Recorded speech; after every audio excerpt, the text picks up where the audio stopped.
ਸਤਿ ਸ੍ਰੀ ਅਕਾਲ ਜੀ। Enjoy stories channel ਵਿੱਚ ਤੁਹਾਡਾ ਸਵਾਗਤ ਹੈ। ਸ਼ੁਰੂ ਕਰਦੇ ਹਾਂ ਅੱਜ ਦੀ ਕਹਾਣੀ। ਸੁਣੋ ਜੀ, ਘਰ ਦੇ ਕੰਮ ਕਰਦੇ ਕਰਦੇ ਮੈਂ ਥੱਕ ਜਾਂਦੀ ਹਾਂ। ਇੱਕ ਪਲ ਆਰਾਮ ਨਹੀਂ ਮਿਲਦਾ।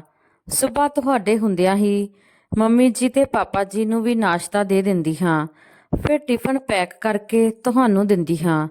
ਤੁਸੀਂ ਆਫਿਸ ਪਹੁੰਚਦੇ ਨਹੀਂ ਕਿ ਇੱਧਰ ਫਿਰ ਤੋਂ ਫਰਮਾਇਸ਼ ਸ਼ੁਰੂ ਹੋ ਜਾਂਦੀ ਹੈ।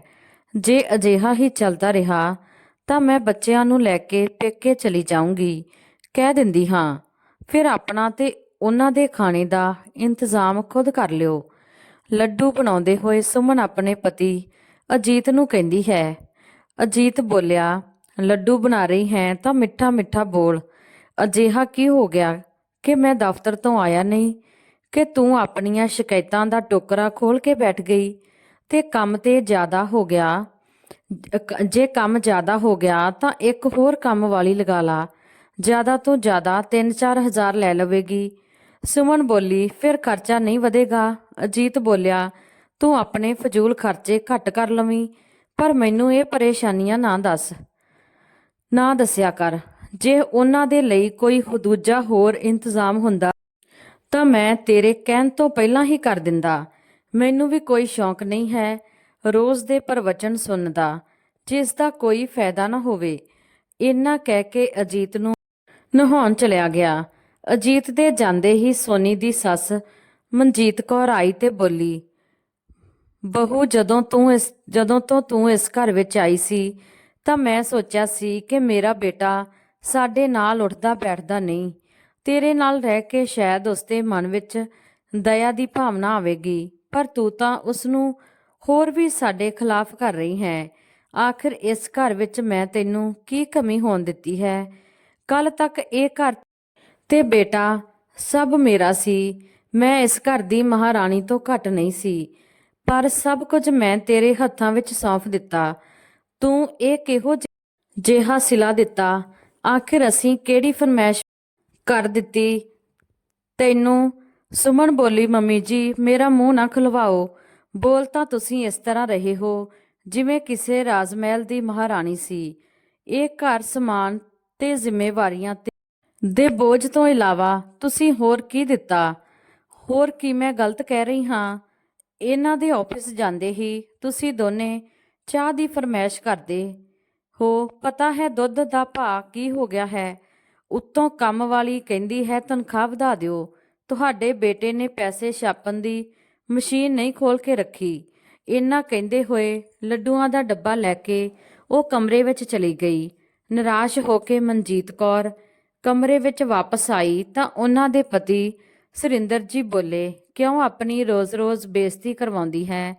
ਮਨ ਕਿਉਂ ਨਹੀਂ ਲੈਂਦੀ ਕਿ ਜੋ ਘਰ ਤੇ ਬੇਟਾ ਪਹਿਲਾਂ ਤੇਰਾ ਸੀ, ਹੁਣ ਉਹ ਕਿਸੇ ਹੋਰ ਦਾ ਹੋ ਚੁੱਕਿਆ ਹੈ। ਕੱਲ ਤੱਕ ਤੂੰ ਘਰ ਦੀ ਬੇਸ਼ੱਕ ਮਹਾਰਾਣੀ ਸੀ, ਪਰ ਅੱਜ ਨਹੀਂ। ਛੱਡ, ਉਹ ਸ਼ਬਦ ਕਹਿਣ ਵਿੱਚ ਮੇਰੀ ਜੀਭ ਸਾਥ ਨਹੀਂ ਦਿੰਦੀ। ਸਾਡੀ ਔਕਾਤ ਇਸ ਘਰ ਵਿੱਚ ਕੀ ਹੈ ਇਹ ਤੂੰ ਵੀ ਜਾਣਦੀ ਹੈ। ਚੁੱਪਚਾਪ ਰੱਬ ਦਾ ਨਾਮ ਲੈ ਤੇ ਬੇਨਤੀ ਕਰ ਉਹਨਾਂ ਨੂੰ ਕਿ ਹੁਣ ਅਸੀਂ ਇਸ ਸੰਸਾਰ ਤੋਂ ਮੁਕਤ ਹੋ ਜਾਈਏ। ਦੋਨੇ ਚੁੱਪਚਾਪ ਆਪਣੀ ਹਾਲਤ ਤੇ ਹੰਝੂ ਵਹਾ ਰਹੇ ਸੀ। ਅਗਲੇ ਦਿਨ ਅਜੀਤ ਕਿਸੇ ਕੰਮ ਤੋਂ ਸ਼ਹਿਰ ਤੋਂ ਬਾਹਰ ਗਿਆ ਹੋਇਆ ਸੀ। ਬੱਚਿਆਂ ਨੇ ਪੀਜ਼ਾ ਖਾਣ ਦੀ ਫਰਮਾਇਸ਼ ਕੀਤੀ ਤਾਂ ਸੁਮਨ ਨੇ ਆਪਣੇ ਤੇ ਬੱਚਿਆਂ ਦੇ ਲਈ ਪੀਜ਼ਾ ਮੰਗਵਾ ਲਿਆ ਤੇ ਸੱਸ ਸਹੁਰੇ ਦੇ ਲਈ ਉਸਨੇ ਖਿਚੜੀ ਬਣਾ ਕੇ ਰੱਖ ਦਿੱਤੀ।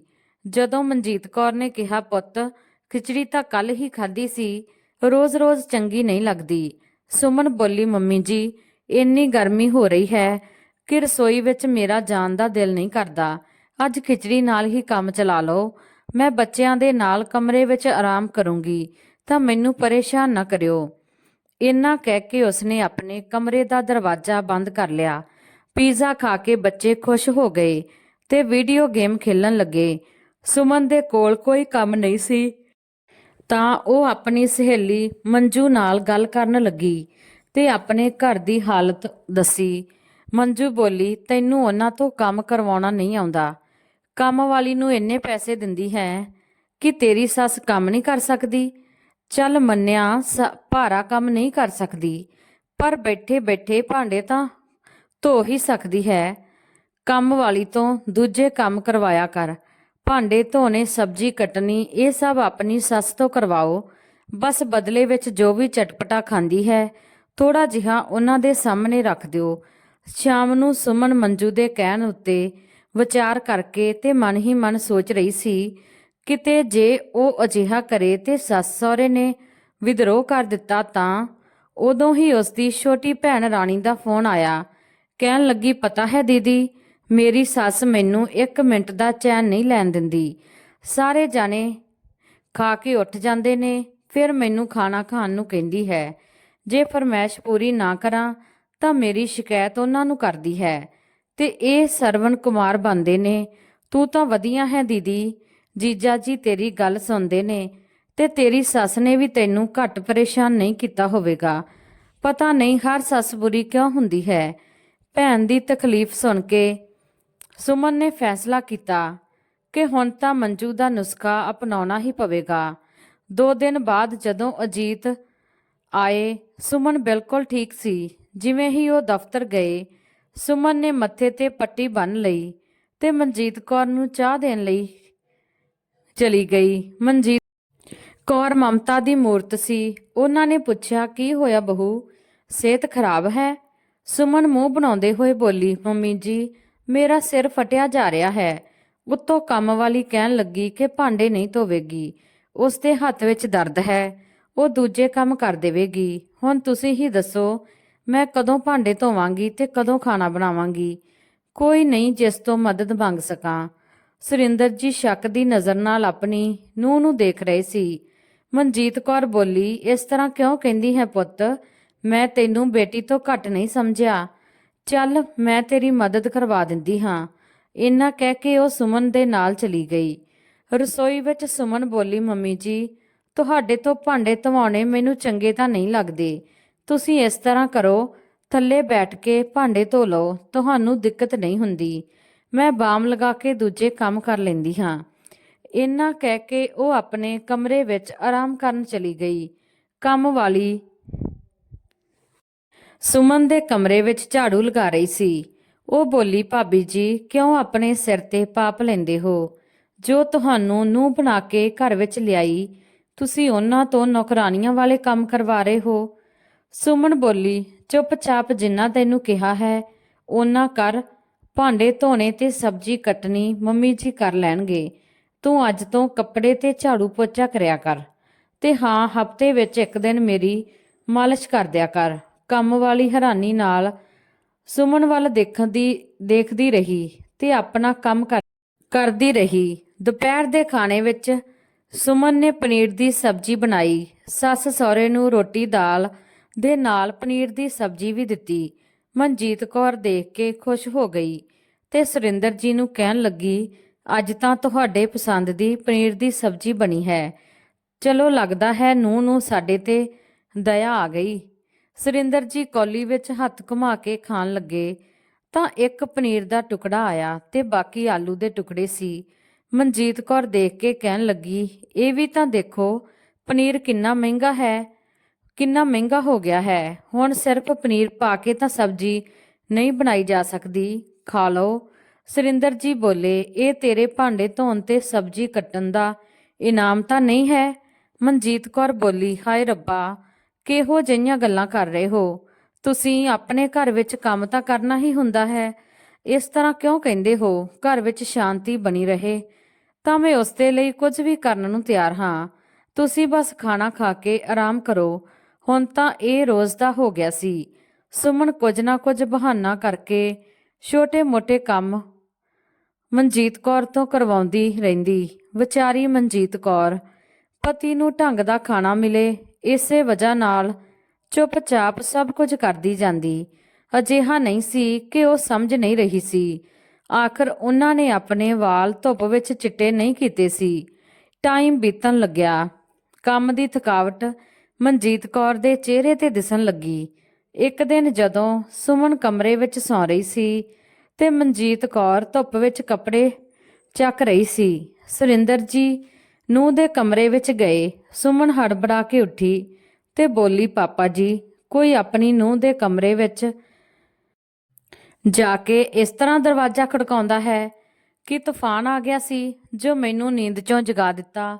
ਉਹ ਬੋਲੇ, ਪੁੱਤ, ਇੰਨੀ ਧੁੱਪ ਵਿੱਚ ਜੋ ਔਰਤ ਕੱਪੜੇ ਚੱਕ ਰਹੀ ਹੈ ਉਹ ਤੇਰੇ ਪਤੀ ਦੀ ਮਾਂ ਹੈ ਤੇ ਇਸ ਘਰ ਦੀ ਮਾਲਕਣ ਹੈ। ਉਸ ਨੂੰ ਤੂੰ ਨੌਕਰਾਨੀ ਬਣਾ ਕੇ ਰੱਖ ਦਿੱਤਾ। ਔਰਤ ਤਾਂ ਮਮਤੇ ਦੀ ਮੂਰਤ ਹੁੰਦੀ ਹੈ। ਫਿਰ ਤੈਨੂੰ ਆਪਣੀ ਸੱਸ ਦੇ ਨਾਲ ਅਜਿਹਾ ਵਰਤਾਅ ਕਰਦੇ ਹੋਏ ਸ਼ਰਮ ਨਹੀਂ ਆਈ? ਦੇਖੋ ਉਸ ਦੀ ਹਾਲਤ ਕੀ ਹੋ ਰਹੀ ਹੈ। ਸੁਮਨ ਬੋਲੀ, ਪਾਪਾ, ਮੈਂ ਉਹਨਾਂ ਨੂੰ ਨਹੀਂ ਕਿਹਾ ਕਿ ਹੁਣੇ ਇਹ ਕੱਪੜੇ ਚੱਕੋ। ਸ਼ਾਮ ਹੋ ਜਾਂਦੀ ਤਾਂ ਆਰਾਮ ਨਾਲ ਚੱਕ ਲੈਂਦੇ। ਜੇ ਤੁਹਾਨੂੰ ਇੰਨੀ ਹੀ ਚਿੰਤਾ ਹੋ ਰਹੀ ਹੈ ਤਾਂ ਤੁਸੀਂ ਕਰ ਲਓ, ਵੈਸੇ ਵੀ ਪੂਰਾ ਦਿਨ ਪਲੰਗ ਹੀ ਤੋੜਦੇ ਰਹਿੰਦੇ ਹੋ। ਇੰਨਾ ਕਹਿ ਕੇ ਉਹ ਕਮਰੇ ਵਿੱਚ ਚਲੀ ਗਈ। ਸੁਰਿੰਦਰ ਜੀ ਨੇ ਮਨਜੀਤ ਕੌਰ ਦੀ ਮਦਦ ਕੀਤੀ ਤੇ ਸਾਰੇ ਕੱਪੜੇ ਮੰਜੇ ਤੇ ਰੱਖ ਦਿੱਤੇ।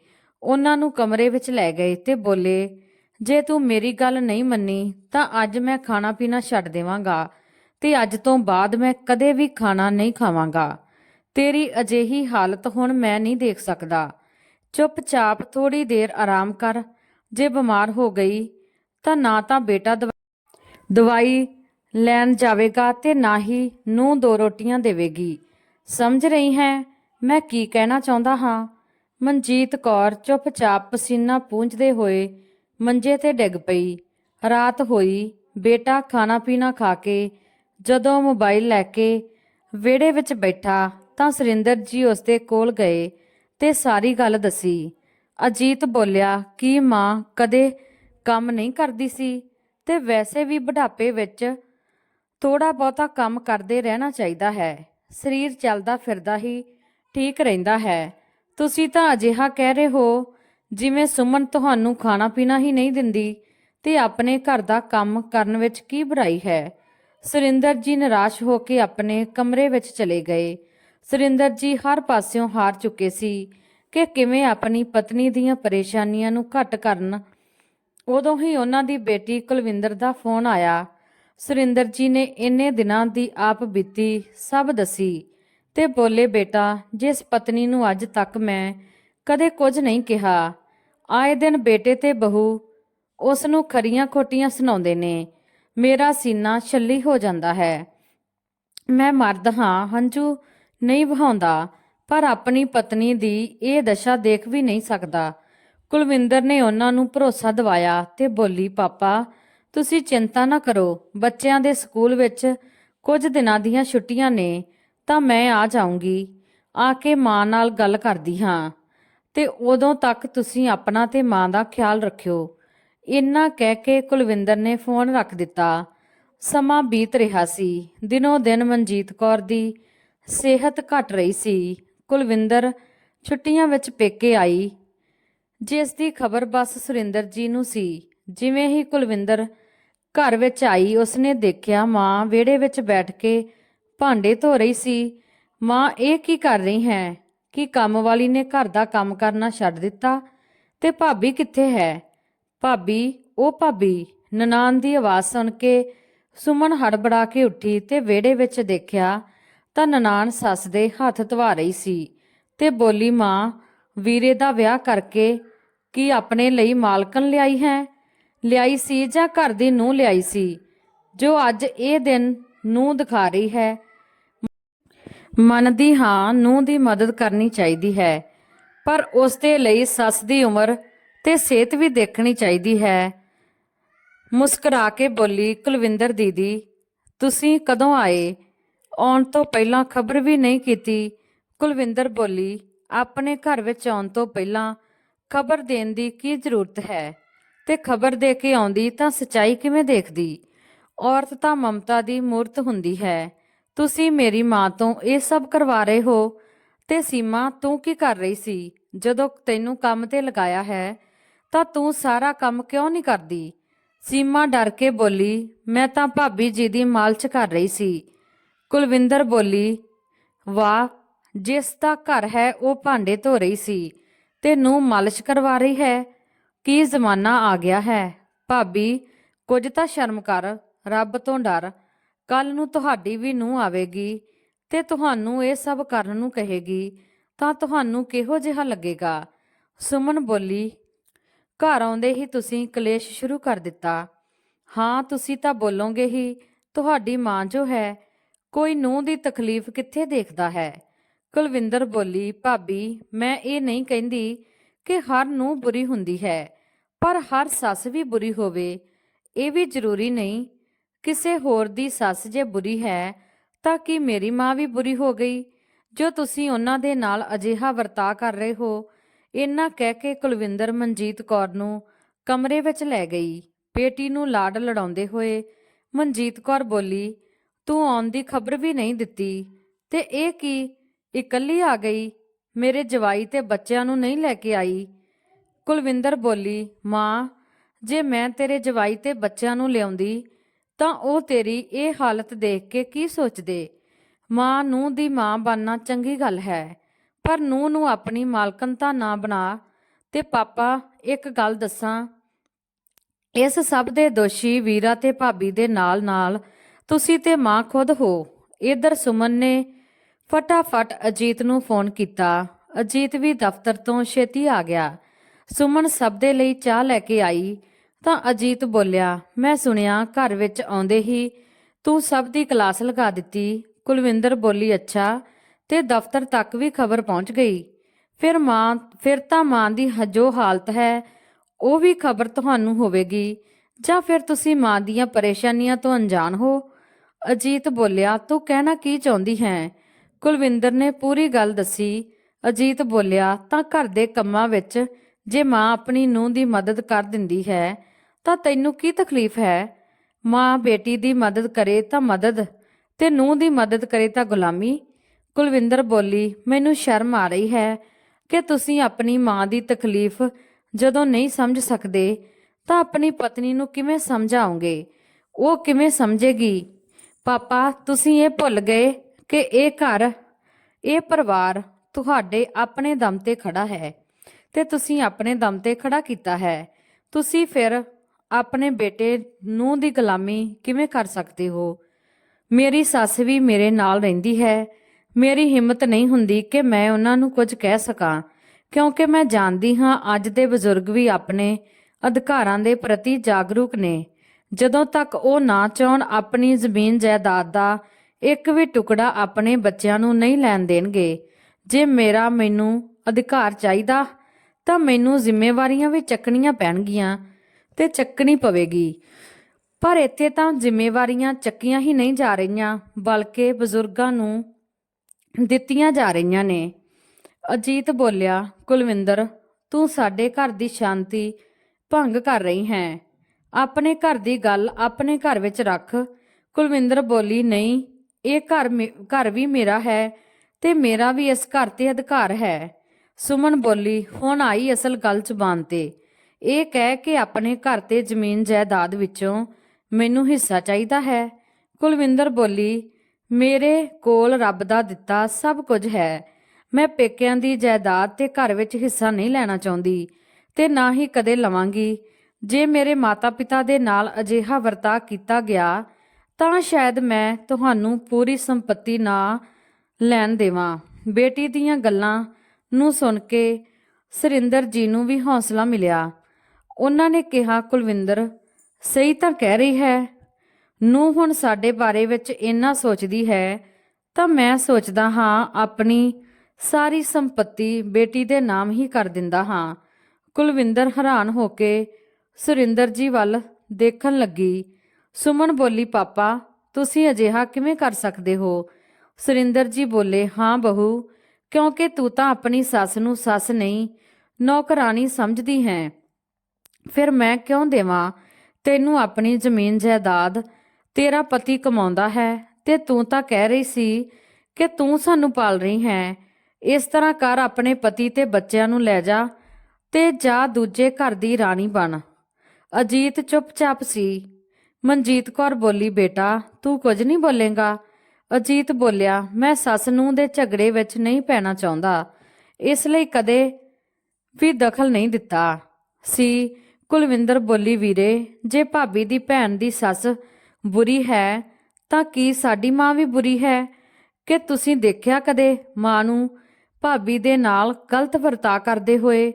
ਫਿਰ ਇਹ ਸਾਡੀ ਮਾਂ ਦੇ ਨਾਲ ਅਜਿਹਾ ਵਰਤਾਅ ਕਿਵੇਂ ਕਰ ਸਕਦੀ ਹੈ? 2-3 ਦਿਨ ਤੱਕ ਘਰ ਵਿੱਚ ਸ਼ਾਂਤੀ ਬਣੀ ਰਹੀ। ਕੁਲਵਿੰਦਰ ਆਪਣੇ ਪਿਤਾ ਨੂੰ ਕਹਿਣ ਲੱਗੀ, ਪਾਪਾ, ਮੇਰੇ ਤੇ ਮੇਰੇ ਸੱਸ ਸਹੁਰੇ ਤੇ ਪੂਰੇ ਪਰਿਵਾਰ ਦੀ ਜ਼ਿੰਮੇਵਾਰੀ ਹੈ। ਮੈਂ ਉਹਨਾਂ ਨੂੰ ਛੱਡ ਕੇ ਇੱਥੇ ਤਾਂ ਨਹੀਂ ਰਹਿ ਸਕਦੀ। ਜੇ ਤੁਸੀਂ ਮੇਰੇ ਨਾਲ ਚੱਲਣਾ ਚਾਹੋ ਤਾਂ ਚੱਲ ਸਕਦੇ ਹੋ, ਨਹੀਂ ਤਾਂ ਇਸ ਤਰ੍ਹਾਂ ਦੀ ਵੀ ਤੁਹਾਡੀ ਸਥਿਤੀ ਨਹੀਂ ਹੋਈ ਕਿ ਤੁਸੀਂ ਆਪਣੇ ਘਰ ਦੇ ਫੈਸਲੇ ਨਹੀਂ ਲੈ ਸਕਦੇ। ਤੇ ਮਾਂ, ਤੁਸੀਂ ਰਿਸ਼ਤਿਆਂ ਨੂੰ ਬਚਾਉਣ ਦੇ ਲਈ ਇੰਨਾ ਨਾ ਝੁਕੋ ਕਿ ਉਹ ਤੁਹਾਡੀ ਕਮਜ਼ੋਰੀ ਬਣ ਜਾਣ। ਪਿਤਾ ਨੂੰ ਹੌਸਲਾ ਦੇ ਕੇ ਬੇਟੀ ਆਪਣੀਆਂ ਜ਼ਿੰਮੇਵਾਰੀਆਂ ਨੂੰ ਨਿਭਾਉਣ ਚਲੀ ਗਈ। 2 ਦਿਨ ਬਾਅਦ ਸੁਰਿੰਦਰ ਜੀ ਨੇ ਸਭ ਨੂੰ ਇਕੱਠੇ ਕੀਤਾ। ਅਜੀਤ ਦੀ ਆਕੜ ਅਜੇ ਵੀ ਘੱਟ ਨਹੀਂ ਹੋਈ ਸੀ। ਸੁਰਿੰਦਰ ਜੀ ਇੱਕ ਇੱਜ਼ਤਦਾਰ ਆਦਮੀ ਸੀ। ਸਮਾਜ ਵਿੱਚ ਆਪਣੀ ਇੱਜ਼ਤ ਘੱਟ ਨਾ ਹੋ ਜਾਵੇ, ਇਸ ਲਈ ਉਹਨਾਂ ਨੇ ਇੱਕ ਫੈਸਲਾ ਲਿਆ ਤੇ ਬੋਲੇ, ਇੱਥੇ ਕੋਲ ਮੈਂ ਇੱਕ ਜ਼ਮੀਨ ਖਰੀਦੀ ਸੀ, ਉਹ ਮੈਂ ਤੇਰੇ ਨਾਮ ਕਰ ਰਿਹਾ ਹਾਂ ਤੇ ਤੈਨੂੰ 3 ਮਹੀਨੇ ਦਾ ਸਮਾਂ ਦੇ ਰਿਹਾ ਹਾਂ। ਉੱਥੇ ਤੂੰ ਆਪਣੇ ਲਈ ਘਰ ਬਣਾ ਲਾ। ਇਸ ਘਰ ਨੂੰ ਖਾਲੀ ਕਰ ਦੇ। ਮੇਰੀ ਪੂਰੀ ਸੰਪੱਤੀ ਦਾ ਅੱਧਾ ਹਿੱਸਾ ਮੈਂ ਕੁਲਵਿੰਦਰ ਦੇ ਨਾਮ ਕਰੂੰਗਾ ਤੇ ਅੱਧਾ ਤੇਰੇ ਬੱਚਿਆਂ ਦੇ ਨਾਮ ਕਰ ਦੇਵਾਂਗਾ। ਇਹ ਮੇਰਾ ਆਖਰੀ ਫੈਸਲਾ ਹੈ। ਇੰਨਾ ਕਹਿ ਕੇ ਉਹ ਆਪਣੇ ਕਮਰੇ ਵਿੱਚ ਚਲੇ ਗਏ। ਬੇਟਾ ਬੋਲਿਆ, ਮਾਂ, ਇਹ ਸੱਸ ਨੂੰਹ ਦੀ ਲੜਾਈ ਵਿੱਚ ਮੈਨੂੰ ਕਿਉਂ ਸਜ਼ਾ ਮਿਲ ਰਹੀ ਹੈ? ਮੈਂ ਤਾਂ ਤੁਹਾਡੇ ਨਾਲ ਕਦੇ ਬੁਰਾ ਨਹੀਂ ਕੀਤਾ। ਮਨਜੀਤ ਕੌਰ ਬੋਲੀ, ਬੇਟਾ, ਤੂੰ ਬੁਰਾ ਤਾਂ ਨਹੀਂ ਕੀਤਾ, ਪਰ ਤੂੰ ਕਦੇ ਚੰਗਾ ਵੀ ਕੁਝ ਨਹੀਂ ਕੀਤਾ। ਅੱਜ ਤੱਕ ਮੈਂ ਰਿਸ਼ਤਿਆਂ ਨੂੰ ਜੋੜਨ ਦੇ ਲਈ ਬਸ ਝੁਕਦੀ ਆ ਰਹੀ ਸੀ ਤੇ ਤੁਸੀਂ ਉਸ ਨੂੰ ਮੇਰੀ ਕਮਜ਼ੋਰੀ ਸਮਝ ਲਿਆ। ਹੁਣ ਮੈਂ ਤੇਰੀ ਕੋਈ ਮਦਦ ਨਹੀਂ ਕਰ ਸਕਦੀ। ਮੈਨੂੰ ਮਾਫ ਕਰ ਦੇ ਬੇਟਾ। ਉਦੋਂ ਹੀ ਕੰਮ ਵਾਲੀ ਸੀਮਾ ਬੋਲੀ, ਮਾਂ ਜੀ, ਮੈਂ ਵੀ ਭਾਬੀ ਜੀ ਦੇ ਨਾਲ ਕੰਮ ਨਹੀਂ ਕਰ ਸਕਦੀ। ਉਹਨਾਂ ਦੇ ਨਾਲ ਕੰਮ ਕਰਕੇ ਮੈਂ ਵੀ ਕਿਤੇ ਨਾ ਕਿਤੇ ਪਾਪ ਦੀ ਭਾਗੀਦਾਰੀ ਬਣ ਗਈ ਹਾਂ। ਹੁਣ ਮੈਂ ਤੁਹਾਡੇ ਘਰ ਦਾ ਸਾਰਾ ਕੰਮ ਕਰੂੰਗੀ। ਤੁਸੀਂ ਜੋ ਵੀ ਤਨਖਾਹ ਦੇਵੋਗੇ ਮੈਂ ਚੁੱਪਚਾਪ ਲੈ ਲਵਾਂਗੀ। ਆਖਿਰ ਤੁਹਾਡੀ ਤਨਖਾਹ ਨਾਲ ਹੀ ਤਾਂ ਮੈਂ ਪਲੀ ਹਾਂ, ਵੱਡੀ ਹੋਈ ਹਾਂ। ਕੰਮ ਵਾਲੀ ਦਾ ਸਹਾਰਾ ਲੈਂਦੇ ਹੋਏ ਮਨਜੀਤ ਕੌਰ ਆਪਣੇ ਕਮਰੇ ਵਿੱਚ ਚਲੀ ਗਈ। ਇਨਸਾਨ ਚਾਹੇ ਜਿੰਨੀਆਂ ਚਾਲਾਂ ਚੱਲੇ, ਪਰ ਹੁੰਦਾ ਉਹੀ ਹੈ ਜੋ ਸਮੇਂ ਨੂੰ, ਵਕਤ ਨੂੰ ਮਨਜ਼ੂਰ ਹੁੰਦਾ ਹੈ। ਆਖਿਰਕਾਰ 3 ਮਹੀਨੇ ਬਾਅਦ ਅੱਧੇ ਅਧੂਰੇ ਹੀ ਘਰ ਵਿੱਚ ਅਜੀਤ ਤੇ ਸੁਮਨ ਨੂੰ ਸ਼ਿਫਟ ਹੋਣਾ ਪਿਆ। ਹੁਣ ਸੁਮਨ ਨੂੰ ਪੈਸਿਆਂ ਦੀ ਬਚਤ ਦੇ ਲਈ ਆਪਣੇ ਘਰ ਦਾ ਸਾਰਾ ਕੰਮ ਖੁਦ ਕਰਨਾ ਪੈਂਦਾ ਸੀ। ਸੁਰਿੰਦਰ ਜੀ ਨੇ ਸੀਮਾ ਦੇ ਪਤੀ ਨੂੰ ਵੀ ਆਪਣੇ ਘਰੇ ਕੰਮ ਤੇ ਲਗਾ ਲਿਆ। ਹੁਣ ਉਹ ਬਾਗਬਾਨੀ ਦੀ ਦੇਖਭਾਲ ਕਰਦਾ ਤੇ ਬਾਹਰ ਦੇ ਸਾਰੇ ਕੰਮ ਵੀ ਕਰਦਾ। ਉੱਪਰ ਵਾਲੇ ਘਰ ਵਿੱਚ ਕਿਰਾਏਦਾਰ ਆ ਗਏ, ਉਹ ਘਰ ਕਿਰਾਏ ਤੇ ਦੇ ਦਿੱਤਾ। ਪੈਸਿਆਂ ਦੀ ਕੋਈ ਦਿੱਕਤ ਨਹੀਂ ਸੀ। ਦੋਸਤੋ, ਰਿਸ਼ਤਿਆਂ ਨੂੰ ਬਚਾਉਣ ਵਿੱਚ ਇਨਸਾਨ ਦੀ ਉਮਰ ਬੀਤ ਜਾਂਦੀ ਹੈ, ਪਰ ਕਿਸੇ ਇੱਕ ਦੀ ਗਲਤੀ ਨਾਲ ਉਸ ਰਿਸ਼ਤੇ ਤਾਰ-ਤਾਰ ਹੋ ਜਾਂਦੇ ਨੇ। ਕਿਸੇ ਘਰ ਵਿੱਚ ਜੇ ਕੋਈ ਕਮੀ ਹੈ ਤਾਂ ਉਸ ਤੋਂ ਸਾਨੂੰ ਸਿੱਖਣਾ ਚਾਹੀਦਾ ਹੈ, ਨਾ ਕਿ ਉਸੇ ਗਲਤੀ ਨੂੰ ਆਪਣੇ ਘਰ ਵਿੱਚ ਦੁਹਰਾਉਣਾ ਚਾਹੀਦਾ ਹੈ ਤੇ ਖੁਦ ਨੂੰ ਦੋਸ਼ੀ ਨਹੀਂ ਬਣਾਉਣਾ ਚਾਹੀਦਾ। ਇਹ ਸੀ ਜੀ ਆਪਣੀ ਅੱਜ ਦੀ ਕਹਾਣੀ। ਜੇਕਰ ਤੁਹਾਨੂੰ ਕਹਾਣੀ ਵਧੀਆ ਲੱਗੀ ਤਾਂ ਲਾਈਕ, ਸ਼ੇਅਰ, ਕਮੈਂਟ ਜ਼ਰੂਰ ਕਰਨਾ ਤੇ ਚੈਨਲ ਨੂੰ ਸਬਸਕ੍ਰਾਈਬ ਕਰਨਾ ਕਦੇ ਨਾ ਭੁੱਲਣਾ। ਕਹਾਣੀ ਸੁਣਨ ਦੇ ਲਈ ਤੁਹਾਡਾ ਬਹੁਤ ਬਹੁਤ ਧੰਨਵਾਦ। ਮਿਲਦੇ ਹਾਂ ਕਿਸੇ ਨਵੀਂ ਕਹਾਣੀ ਦੇ ਨਾਲ। ਤਦ ਤੱਕ ਲਈ ਸਤਿ ਸ੍ਰੀ ਅਕਾਲ ਜੀ।